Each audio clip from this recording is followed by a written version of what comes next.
bravery and courage, and I thought those were two incredibly strong, impactful pillars of mental health.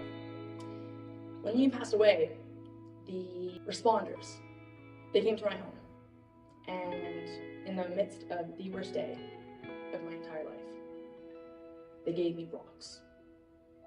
They were these beautiful crystals, very smooth, very flat, and they had words: strength, bravery, courage, different things. When they gave the rocks, they said that when you're struggling with anxiety and you find yourself getting anxious and starting to swirl, you rub your rock. Feeling the sensation, the sensory of having a smooth surface and rubbing it can automatically start soothing you. And it was the first time I'd heard something so simple. When I got the rock, my first thought was, courage? Why did they give me courage? Maybe I could be strong right now. Maybe I need strength right now. And it wasn't until a year later, Liam's first anniversary of his passing, that it clicked. And now it continues to click.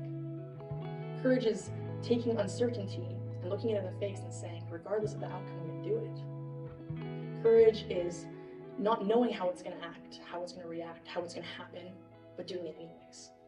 It takes immense strength to admit that you're not doing well. I think everybody in this room can at some point agree, if you're not doing well, have you told your partner, your best friend, have you told your spouse that you're not doing well, or do you usually just keep it into yourself and say, I'll deal with it tomorrow? Till a point, it's so bad that now there's a problem. But why are we always being so reactive? Can we be preventative? If we learn the tools and we can target ourselves to start using those tools in our daily lives, don't you think there's improvement? It's not necessarily that mental health is something that you're going to struggle with your whole life and life sucks and it's only going to get worse from here. It can feel that way. I have felt that way. But the reality of mental health is when you're given the proper support, the proper recognition, you can start your healing process. And that's what it is. It's a healing process. It's a marathon. It's not a sprint. In the sense that you got to work on it day after day, week after week, month after month, possibly your whole entire life. But the point is that it gets better. And it does. Treatment helps. It helps you come to terms with yourself.